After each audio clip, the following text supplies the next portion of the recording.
G'day, I'm Mordechai Becher. And I am Yoshua Karsh. And the subject of today's podcast is something called Taamei Hamitzvos, reasons for the mitzvahs, rationale for the mitzvahs, the commandments. And we're going to discuss a range of questions. For example, what is the practical benefit from having Taamei Mitzvos? Is there some kind of practical benefit to us? Another one is, who gets to decide what the Taamei Mitzvos are? After all, it seems like there's some places where the Rambam will give certain Taamei Mitzvos. The Ramban will give others. The Ramban at sometimes gives more than one tam for a particular mitzvah. And I would imagine that if more Rishonim took this on as a project, you'd have many Taamei mitzvahs. So who gets to decide what the Taamei mitzvahs are? Could I decide based on my studies what the tam for a particular mitzvah is?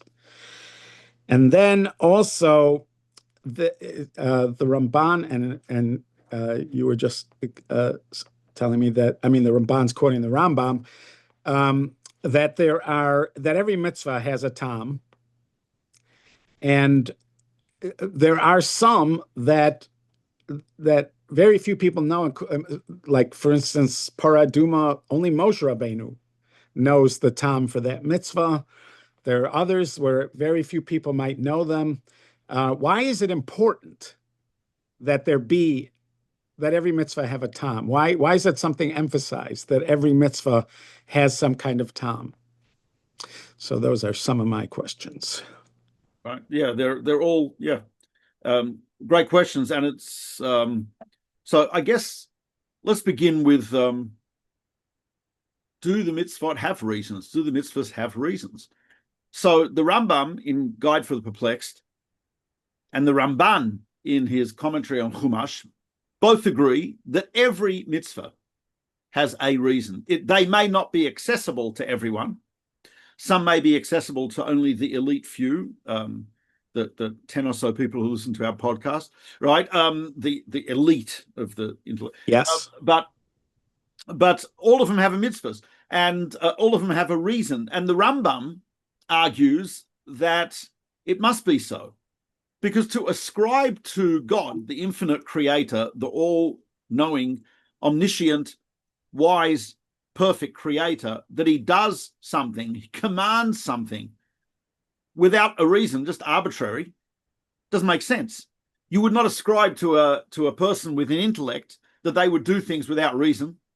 You would not suggest that someone tells you, please do this for me, and has no reason. It doesn't make sense, logically speaking, right? And the Ramban says, the Ramban agrees with that, and the way he puts it, he says, this is in Dvarim 22, he says, this zeha'inyan, this idea that the rabbi, meaning the Rambam, maintains that all the mitzvahs have a reason, mavu'ar hu me'od, is extremely clear. It's very, very clear. He's like, rarely do we see him agree so strongly, but he says, and every mitzvah has both a ta'am v'to'elet v'tikun la'adam, has a reason, a value, and a benefit for the person, aside from, he says, the reward for being obedient to God. So it's type of interesting. So Rav Kook, we shared that he has it's a book. I actually have the published editions called Talalei Oiros, which is Rav Kook's, not very well known, his book on Taamei Mitzvos. And one of the things he begins with is the idea that every time we do a mitzvah, there's really a duality in our performance. I'm doing it because Hashem said to do it. The Sulamidi, period. What is my motivation to do a mitzvah? Because the Almighty Creator has the moral right to command me, and I do it. He says, but there's another component, which is that I try to understand what's the content of the mitzvah, the lesson of the mitzvah, the impact of the mitzvah. So I think there's those two components. In other words, it may be that it's possible to distinguish between, on the one hand, my intention, my purpose, rather my motivation in doing the mitzvah is because Hashem commanded it. That doesn't mean, though, I cannot try to look into it and see, but what's the value here? I think one of the best ideas I heard was from Rav Moshe Shapiro. I'm pretty sure you heard it as well. I think he said he was on the train on the way to Haifa with Rav Dessler. Does that make sense? I know he was talking to Rav Dessler. I don't know. He was a teenager at the time. Yeah. And he asked Rav Dessler, and this I think is also an answer to your other question, which is, who's got the right to give reasons for the mitzvahs? Can each of us do that? So he asked Rav Dessler, how can anyone ascribe a reason to a mitzvah? Like, you're privy to why Hashem said something? However great the person is, like whoever, I don't remember who said this, but ilu yedativ hayitiv, if I'd know him, I'd be him. Right. So how do I? So Rav Dessler said, oh wait, I want to add one more thing. I think because he also asked, even when you get the tam, it's never all encompassing.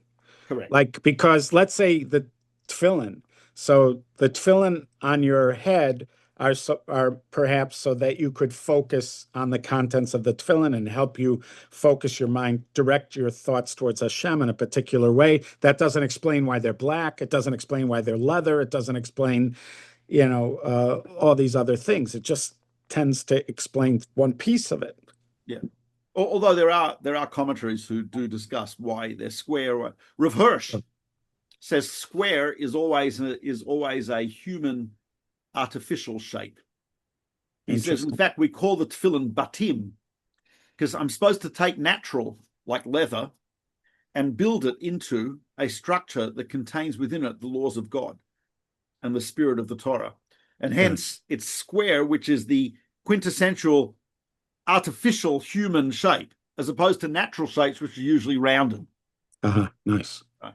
Nice. And black, there are commentaries who say that black, two reasons, very pragmatic reason. As soon as you give a color, it's open to variation. You say it's going to have to be green. How many shades of green are there? I mean, ask an artist, right? I mean, seriously, right? You say black, there's only one type of black. That's it, black, right? So it makes it uniform. Interesting. So others say, because when you have something black, it gives the impression of infinite depth. It's like you're looking into something, which is our understanding that there's an infinite depth in the Torah and in Hashem. I look into the black of that, and it's almost as if it's telling me you can draw what you can, but there's an infinite nice. depth. Nice. Beautiful. Yeah. So anyway, Rav Moshe asked Rav Dessler this question: how do we have the arrogance, the nerve, the chutzpah to advance reasons for the mitzvahs? So Rav Dessler said to him in Yiddish, "The Tam von the mitzvah, das is the Geschmackkeit from the mitzvah." The Tam, which the term we use for reasons for the mitzvahs, is actually Ta'am, which also means taste. And what Rav Dessler says is what we're really doing, what the Rishonim, what the Rambam, what they're all doing is giving the taste of the mitzvah, the Geschmackkeit of the mitzvah, as opposed to the reason. So what Rav Moshe explained is the taste, like food, you eat food to survive. But food has many pleasant side benefits. Taste, aroma, texture, aesthetics. Right? There's many components to food, all which I enjoy. Right? And tremendously. And but right, ultimately I'm eating the foods I need food to survive, but that's not to say there are not pleasant side benefits. So what Rav Moshe was saying is that we do the mitzvahs. This is very similar to what Rav Kook was saying. I do the mitzvah because Hashem commanded me to do the mitzvah. But I'm allowed to say, hey, here's a benefit of the mitzvah. And that's legit. I mean, anyone can do it. Why can't we do that? In other words, I say, look, here is a side benefit. And in other words, the Taamei mitzvah doesn't mean the reason or the cause. It means the effect of the mitzvah. the geschmack that I get from doing it, An which effect, is personal. and that's legitimate for anyone. That's like appreciating a fine painting Exactly. or something. Like the Rambam, who got, he has the whole third section of Moreh Nevuchim, Guide for Perplexed, is all about Taamei, reasons for the mitzvahs. He got a lot of flack from the Provençal scholars about some of the reasons he gave because they felt he was trivializing the Torah. Example, Egla Arufa. Egla Arufa, right? Did we discuss this last? No, we didn't discuss. I seem to remember discussing this at some point with someone. It wasn't here in the podcast, was it? No, I don't think so. It's possible, but I have learned that people just don't remember anything that they hear from us, so it doesn't matter. Okay, great. Okay, wonderful. So let's repeat this. That So Arufa is a body is found near a city, right? Closest to the closest city, largest population, whatever, et cetera, right? And we don't know who. He seems to have been murdered. The elders of the city go out, they kill a eglah, a calf in a riverbed. The whole town is out there, and the Sanhedrin says, our hands did not spill this blood. So most of us understand that, see that as some form of atonement, communal atonement for here is a person who we didn't take proper care of him, etc. The Rambam says, in Guide for the Perplexed, Maimonides says, that it's an opportunity for the agents of the court to circulate amongst the crowd, all of whom are gathered there. Everyone's going to be talking about this murder. He says they've got the little notepads, right? And they will hopefully come up with some clues to solve the murder. He says, you have this like strange occurrence that never happens. It's like a sacrifice in a riverbed outside the temple. It's the court of the city. Everyone's there. He says, definitely people are going to be talking about this. He says, they'll pick up evidence, clues. They'll be able to investigate, solve the murder. He got flack for that, criticized. How dare he, right?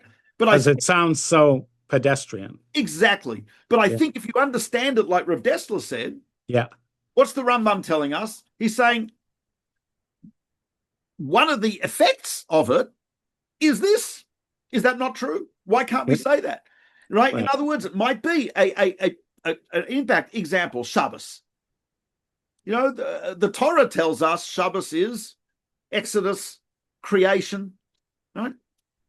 The Rambam says, in Guide for the Perplexed, he says, which wealthy person, which millionaire, which politician can spend a seventh of their life in leisure, not worrying about their business? He says, only someone who keeps Shabbos. Now, that's not what the Torah says, but it's a benefit. Right. It's a benefit. Right. So it really is like admiring something beautiful, or even talking about your gratitude, why you're grateful for something, and then you start suddenly there's more and more and more and more details that emerge as reasons to be grateful. Because I agree. Correct. You know what, my favorite of all his reasons, not that I can remember all his reasons, but my favorite of all his reasons is why you can't eat chazer. And I love it because he says that the reason you can't eat pigs is because they are a filthy animal. And if you raise, you're going to eat them, you're going to raise them. And everywhere they are, it looks worse than a Beis HaKisei, worse than a toilet, not unlike France of today. That's right. The French villages. Thus speaks a Spaniard. Spain and France. It's awesome. Not unlike France of today. Right. But I'll tell you what, travelers who came to Cordova, where the Rambam grew up, they compared London and Paris.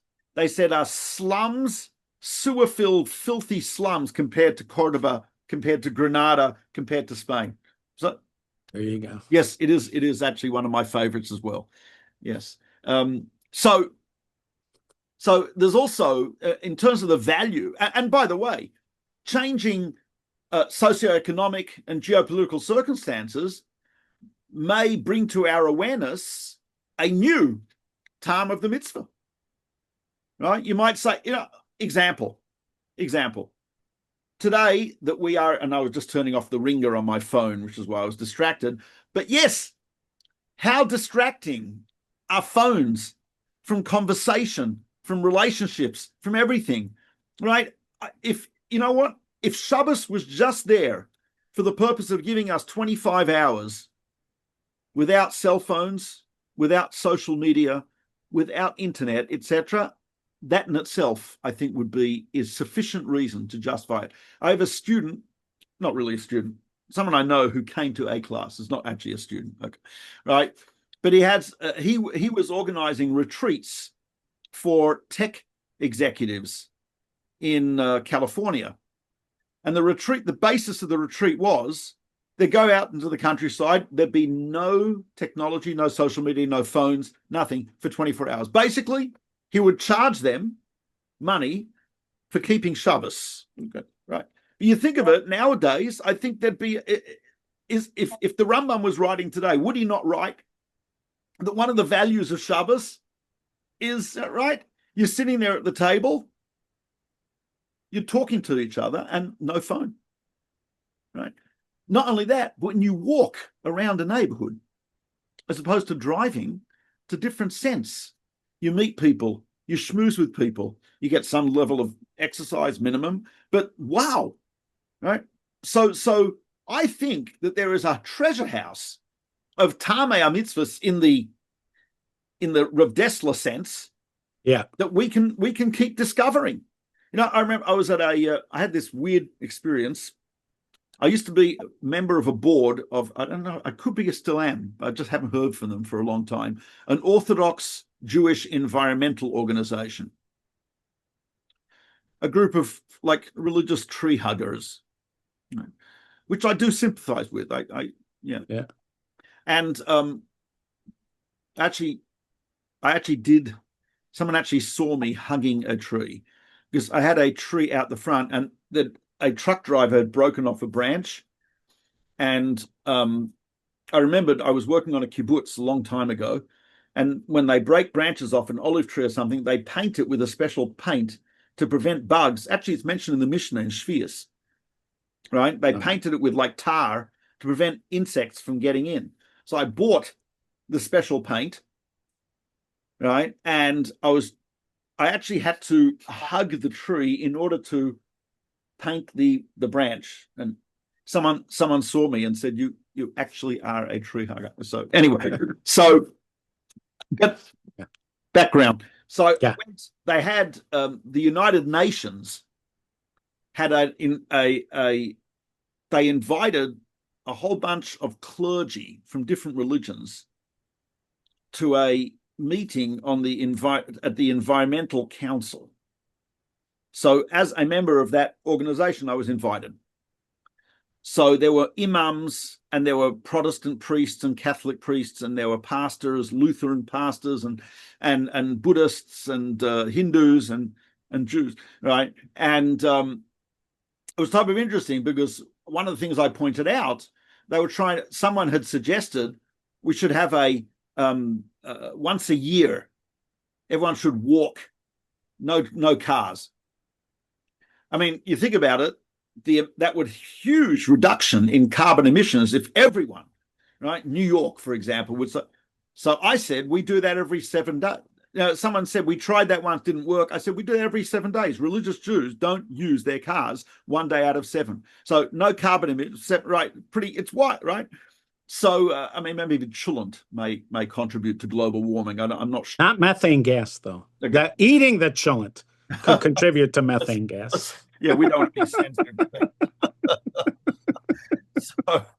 But you know, I think it would be legitimate to say that one of the impacts of Shabbos technology, one of the impacts of Shabbos is environment, and these are impacts that maybe the Rishonim didn't know about because it wasn't relevant. Are you saying that when the Ramban says there is a Tam, he doesn't mean there is the Tam, one singular Tam at the core? He just means there's always a Tam. We may just not know it, and the assumption could be that there's always maybe even many Ta'amim, but we don't know it. But he's not saying that ultimately, when you keep on, going deeper and deeper and deeper, you're going to get to the Tam. I think that's. I don't think necessarily there is the. I mean, there may be multiple. Yeah, I agree with you. And the Rambam says in a couple of places in Mishnah Torah that it's actually obligatory to look into the reasons for the mitzvahs and try and figure out. And he says even regarding chukim, the end of Hilchas Me'ilah, right? The Rambam often ends the halachas with something like a homiletic piece, etc., some musar. So he actually says a person is obligated to look into all the mitzvahs and try to figure out what reasons there are for them. Leida sof inyanam kafi kocho, to know the ultimate idea behind them according to his ability. And if he doesn't find a reason, he should not look at the mitzvahs in a negative way. He should not take them lightly. He says at the end of the day, they are still commanded by God, but it's obligatory to do so. Now, you could ask what the value is. So I remember another thing from Reb Moshe Shapiro, who quoted, I remember the exact expression he used in Hebrew, which was awesome, right? There's a verse, the Posuk in Tehillim, which says, where is this? It says, Ta'amu uru'u kitov Hashem, Tehillim, Lamed Dalet, I have it here, right? Ta'amu uru'u kitov Hashem. Taste and see that Hashem is good. Now, I remember Reb Moshe Shapiro said, Zenishma, kamo pirsomet leglida. It sounds like an advertisement for ice cream. That's from Moshe. Taste and see that Hashem is good. Look, what?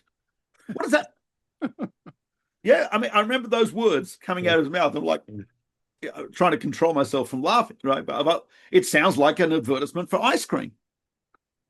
So Moshe was saying that he thinks maybe what King David is telling us there is that, we have an idea, Lo'olam yasok adam b'Torah mitzvah shelo lishma, always engage in Torah and mitzvahs, even not for the altruistic reason, because from that you'll come to performance for the sake of God.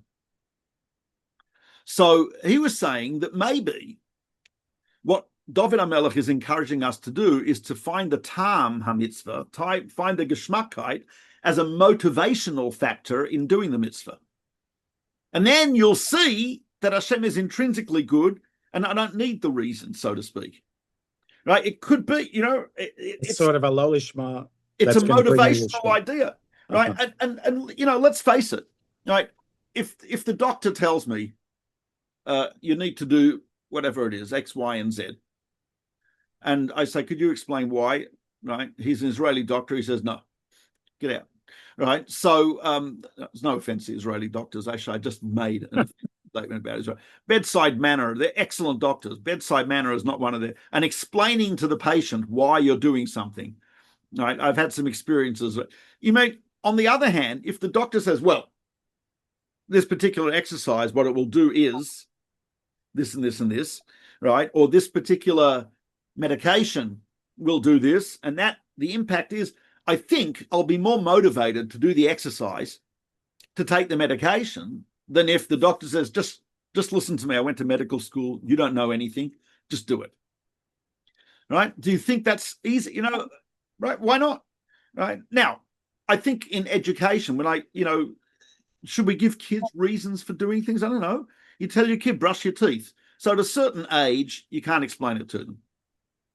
But at a certain age, why is it not legitimate to say, listen, you brush your teeth regularly, you won't get fillings, et cetera, et cetera, et cetera. You have to go to the dentist, and right, it's not right. It's not wrong to expect a human being. We've got brains, right? How do you expect a human being to just they have intellectual curiosity, right? I want to know why. Is that not legitimate to even know that? So maybe that's part of the motivation. We once talked about this. I mean, we might have even talked about this briefly on one of these podcasts. Because I mentioned to you that I had a conversation with Shalom Kamenetsky about Taamei and Mitzvos. I was asking him, let's say there's a fairly accepted tam for a mitzvah, like shchita, like the ritual slaughter of animals. Are the assumption is that and this seems to be accepted by most people, that uh, that this happened to be the least painful way of killing a cow or a sheep or a goat. It's the least painful way to do it. And we should be concerned about not causing pain to animals that are unnecessary. The Rambam says that. Yeah. And the Ramban, also for our own refinement, let's say, but it's a similar notion. Yeah. So shouldn't I carry that forward to all animals? Like, for instance, let's say I have a mink farm and we're raising the mink for their skin. We're not raising it to eat it, and therefore I don't technically have to do shechita on a mink, but I've been educated through the meat that I eat. Aren't I in a certain sense expected to carry forward the rationale, the tam, into other areas of my life? Could somebody come up to me and say, look, I know you don't do this, but don't you think you should think about it? Don't you think you should think about that really, even if it costs you more money, even if it's a little bit more difficult, the least painful way to dispatch of those mink, just because look at shechita and look at what we're not just being taught only about shechita, we're being taught about empathy in general and refinement in general. So would you agree with that? That we would be expected to carry that tam forward even into places where there's not a specific directive from halacha? Interesting question. I would think so. There's a very interesting, the Rambam in his introduction to Pirkei Avos, Shmoina Prakim. So I think it's in Perek Shishi, in the sixth Perek. He asks a question. He said that the philosophers, and also it sounds like this in Mishlei, say that a person who doesn't desire evil is greater than someone who does desire and overcomes his inclination. Right? Nefesh Rosha Ivsara. The soul of the evil person desires evil. He says that's what Mishlei says. And that means if he desires evil, even though he doesn't do it, but that's not a good indication. And he says the philosophers say this as well. But then he asks, but the sages seem to say the opposite. Right, Rav Shimon ben Gamliel, he quotes as saying, a person shouldn't say, I can't stand meat and milk. Lobster makes me nauseous. He should say, Efshili, I'd love it. It smells good, looks good, but Hashem said not to. So that sounds like... I remember you once were telling me that somebody came to you to complain about shrimp sauce that had a hechsher or something like that, where they felt like it was a chil Hashem to put a hechsher on something like shrimp sauce. And you were saying that same kind of thing. This is kosher shrimp sauce. So I should be, the only reason I'm not eating the shrimp is because Hashem told me to, not because I don't like it. There is actually a tshuva by Rabbi Menashe Klein who actually prohibits giving those type of names to kosher foods, even kosher Chinese restaurants, he felt is a bad thing because they're creating whatever. But most poskim, you're right, would agree that it's fine. But that was Hanifa. Wasn't that Hanifa? Because he was saying, if I call it by Chinese, then I'm showing that something they do, I'm praising their culture. Wasn't that like not Hanifa, Lo Sichanem? Chanem. Yeah, Lo Sichanem, not Lo Sichanem. I don't remember. May have been approaching it from there. Yeah. I think that was I remember there were at Itri someone brought Baco's chips to sprinkle on stuff, and one of the Israelis asked, "What is that?" And one of the Americans said, "It's bacon chips. It's like got the tam of chazir." And the guy. He was very upset. We discussed it with Rav Yoel Schwartz, whose yortzeit was last week. Yeah. Discussed it with Rav Yoel Schwartz, and he quoted a Gemara in which Yalta says to her husband, Rav Nachman, everything that Hashem forbade, he created a kosher equivalent. I want to taste meat and milk. And he said, great. He told the chef, get an udder of a cow, which has got naturally flavored its meat with the natural flavor of milk in it, right? Grill it, and you're good to go.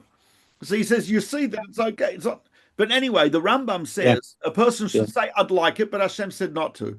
So Yeah. he says, so how do you resolve that with the Mishlei and with the philosophers? So the Rambam says it depends what type of mitzvah you're talking about. A mitzvah which is not understandable to most people, that we call a chok, like don't eat ham, meat and milk, etc. He says those, to a great degree, are lessons in obedience and humility. I don't understand it. I obey it anyway. But he says you wouldn't say the same thing about theft and violence. Rabbi Shimon Gamliel doesn't come along and say, a person should not say, I do not want to beat this guy to a pulp and steal his wallet. I do want to do that, but Hashem said not to. He says, no. And it's like, I would like to murder this person, but Hashem said not to. Notice Rabbi Shimon Gamliel's examples are not those mitzvahs. They're mitzvahs which are not inherently easy or understandable to us. Right. So I heard in the name of, I think it was the Brisker Rov, who said that mitzvahs like that were given so that we can incorporate the tam into our personality. Meaning, there are certain mitzvahs, most of them, which are given with a tam, where there's a reason that we can understand and comprehend, so that we're supposed to take that tam and actually absorb it into our life. So I become a person with less avarice, less tendencies to violence, and so on and so forth, right? But there's no, to create a person who has less tendency towards eating of lobster, not the same thing, right? There, it's more of a lesson in self-control and discipline. But we don't want to have a person who's going through life saying, I would like to rob, cheat, steal, pillage, etc., but Hashem said not to. That we'd agree with the philosophers. That's not. If he overcomes that, he's a tzaddik. He's a good person. Well, let's so the thing is, could I instruct somebody, not just me as my own personal avodas Hashem, but let's say we have a tam that almost everybody agrees on. Could there be somebody who's urging others to expand the application of that to other things? And would we consider that sort of morally imperative? That if we agree that this is the tam, that we should feel that we have to find the most painless way for an animal to die if I'm causing its death. Now, should I be expected that I have to think in those terms, even if there isn't a special mitzvah specifically directed towards it?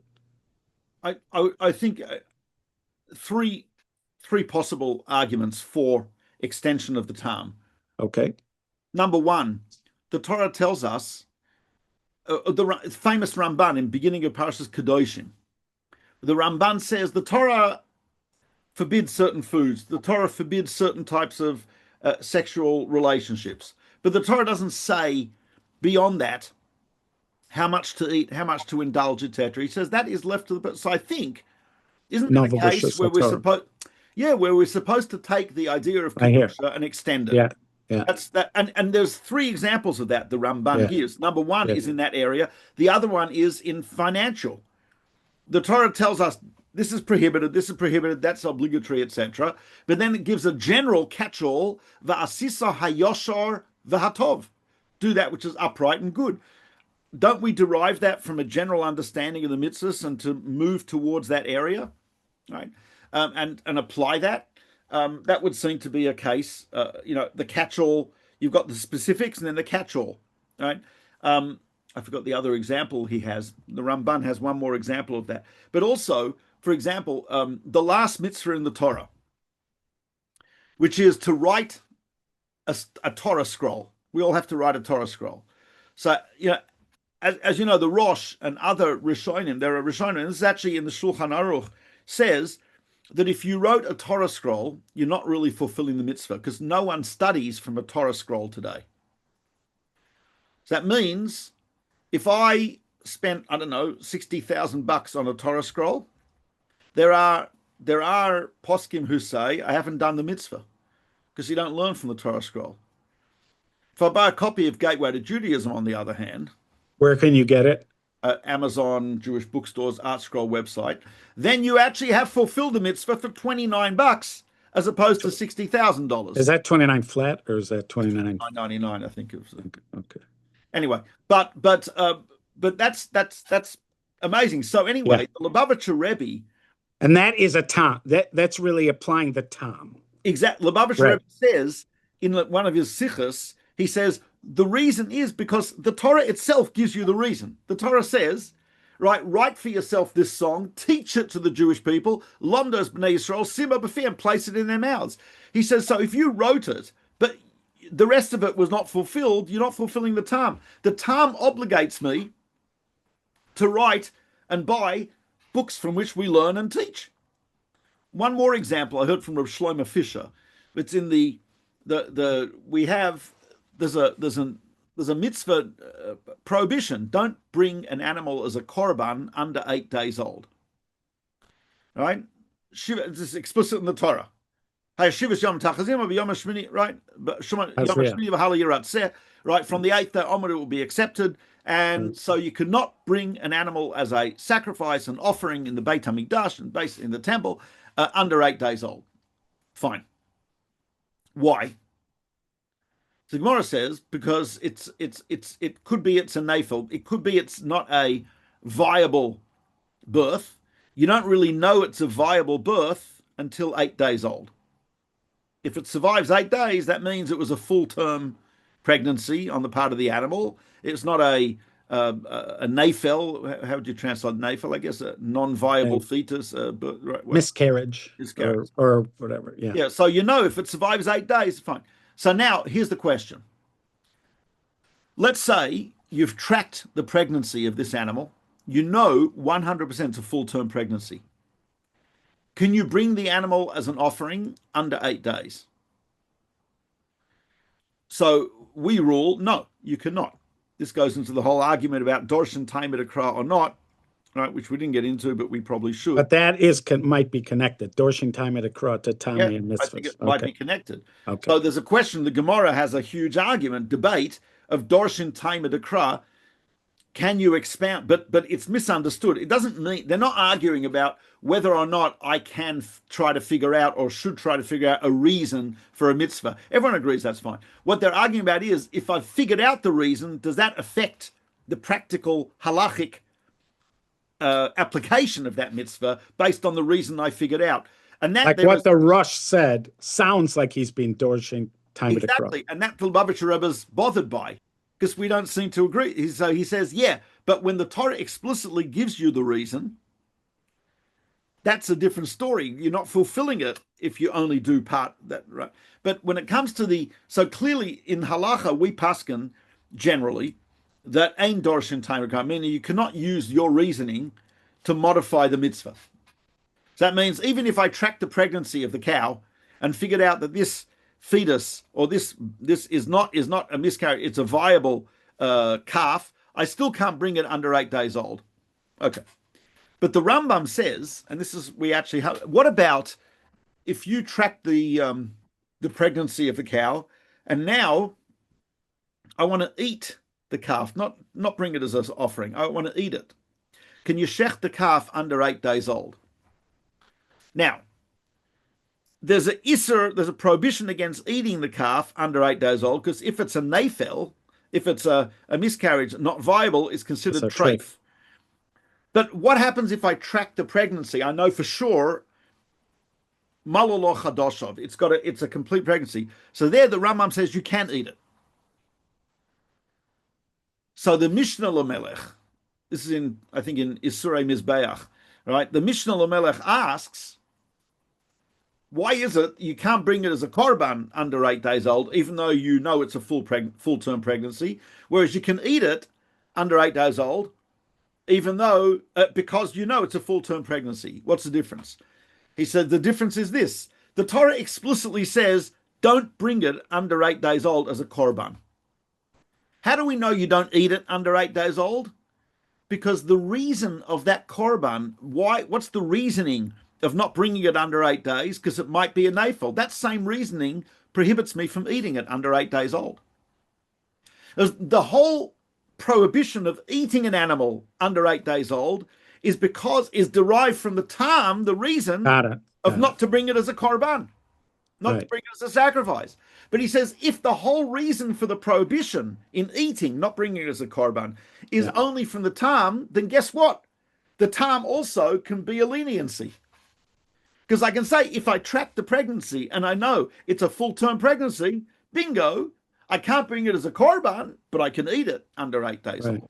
Right. That's the Mishnah. So that's a case where we're actually taking the tam and extending it. Nice. Both, but yeah. So there were a couple examples that made it into the news several years ago, and during that time, you and I spoke about them.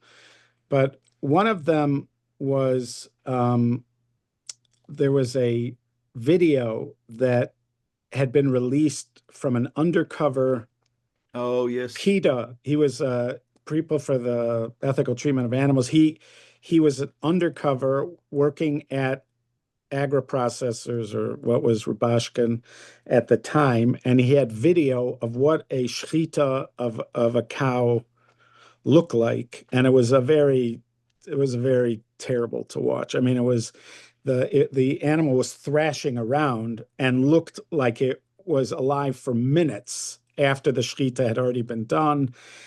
And so I remember we had a conversation about this at the time, and it was also right around the Terry Schiavo case.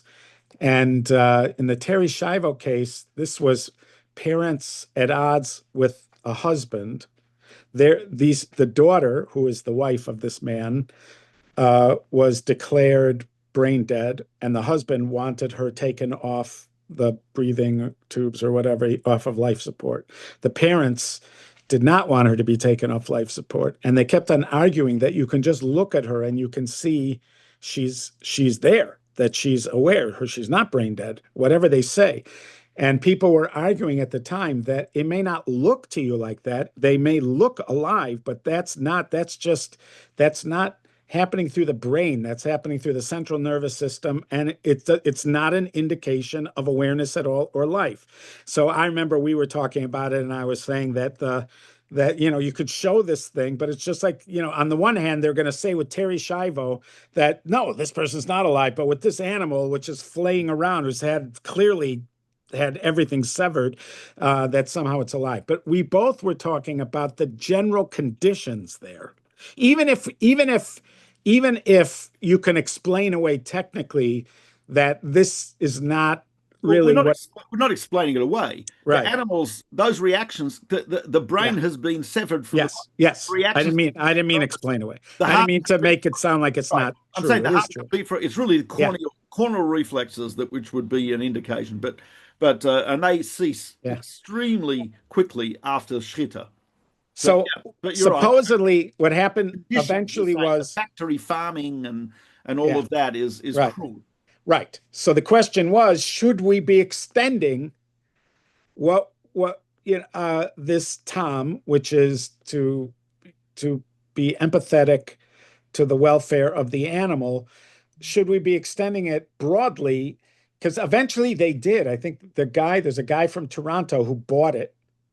And then he applied Temple Grandin had come up with all sorts of suggestions to reduce fear and all other. They use that widely, I think, in kosher shechita now. Right. So that to me would be expanding the tam. You're now taking the basic tam, but you feel that compelled as a Ben Torah, because this is supposed to be enlightening you and taking you farther, you feel compelled to take it farther and to extend it. Do I have to do this? No. But should I do this as a person who who understands Taamei and Mitzvos, you would think that I should have to take it further. So around that time, there were these people that were suggesting that there should be a new hechsher, and the hechsher is long, should include these other kinds of things, and also they suggested it should also include how are the people treated that are working together, let's say in our restaurants or working together with the animals. How are the people who are working there treated? A kind of kal v'chomer from the animals. If I'm supposed to be concerned about the well-being of the animals, how much more so should I be concerned about the well-being of the people that were around? Yeah, but once you have a hechsher like that, in other words, there's no limitations. I agree. That's right? not you can't. You're taking no something which is a matter of piety and a matter of sensitivity, and you're like now saying legislate. Well, that's what the Ramban is saying. Is the Torah doesn't want to do it leaves certain things to the human discretion, right? Which we should have. Not saying we shouldn't have it, but to have a supervision system, it's like very problematic. But sometimes, it's interesting. The reasons for the mitzvah can have an impact on the halacha, even today. One of the example was the Torah scroll. The other example is, I always, it type of bothers me, kan sipor, shiluah hakain, right? So if before you take the mother bird, or if you want to take the eggs, you got to shoo away the mother bird, right? If you want to take the mother bird, you can't take the eggs as well. In other words, you got, right? So very famous mitzvah, and some say it's the idea of you can't, to take the product and the producer, to destroy both of them, to take both of them is like destroying that line, right? It's almost like a species destruction, the producer and the product, right? Or as Rav Kook puts it, you're already taking this, like leave the mother to, you know what I mean?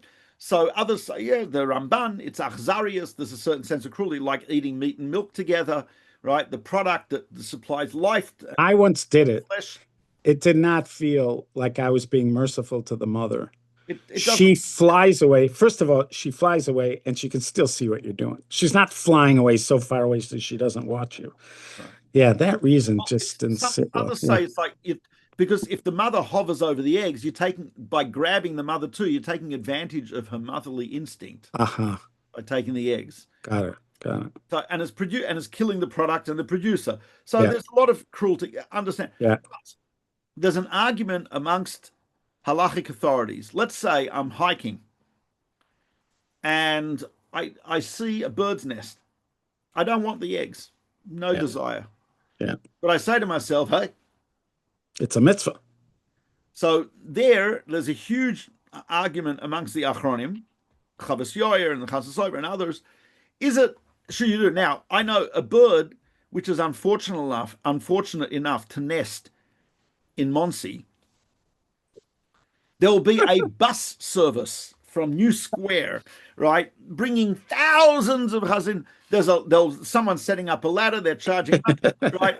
There's a line around the block. I mean, I'm not exaggerating. I'm slow, but I'm not exaggerating. There are hundreds of people waiting, right, to shoo the bird away. Now, so there are those who say, look, if the primary idea behind this mitzvah is don't have this cruelty, etc., right? It's sensitivity to the mother and so on and so forth. Then shooing it away when I don't need the eggs makes no sense whatsoever. Don't have the eggs. Leave the mother alone. Leave the nest alone.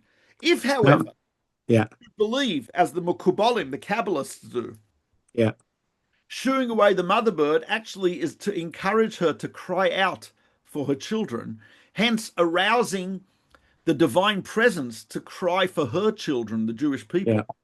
Yeah. So then, on the contrary, it's a good thing to do. You should go out of your way to do it. Absolutely. So it appears, and I think the Chasas Sofer maybe says this, that the basis of the argument is what's the primary reason, right? Nice. Type of interesting. So there are times when it actually has practical impact aside from our motivation, etc. So it's a vast subject. Yeah. And it's a fun subject. Yeah. And maybe we should talk about it again, I don't know, some other time, because I saw some, things like Rav Hirsch, Samson Raphael Hirsch in Chorev, and on Chumash, has some incredible rationale for the mitzvahs, which he came up with. I mean, Yeah. not ex nihilo, obviously Right. from Torah, but which are just incredible. In fact, I remember one. I'm not going to say it now. This is a cliffhanger. Maybe this Yeah. is an idea to get people to come next. I don't know. Right. But then we won't even talk about it next time. Yeah, But probably. we got them to come. That was the main thing. That's the main thing. Yeah. Clickbait. Yeah. That's it. Is that what it means? I'm pretty sure that's not what it means. I don't Is know. it? I have no idea. I don't know. Maybe. Okay. So, but his reasoning for the prohibition of sharpeners wearing wool and linen together. So I explained it once in class, and afterwards, two guys said, "Well, but I thought it was a chok. It makes total sense." I said that's an effective tam. I mean, if a guy is bothered that the reason for the mitzvah is such a good reason, it's no longer a chok in his mind. That's like, so okay, but that's something to talk about. Maybe we should say that for a future or chazon l'moed. And as always, folks, if you enjoyed this, click like and subscribe and recommend this podcast to your friends. If you don't like it, recommend it to people you don't like. And it's on Apple, it's on Spotify, it's on YouTube, and it's on Torah Anytime. Also on Torah Anytime, yes. Under Rabbi Becher, or I think. Yes, I'm sorry. Yeah. So you might get it with two rabbis in a podcast, but you for sure get it if you go to Rabbi Becher. Let's see if we can correct that. Okay. Give it its own space. Okay, and thank you very much, everyone. Okay.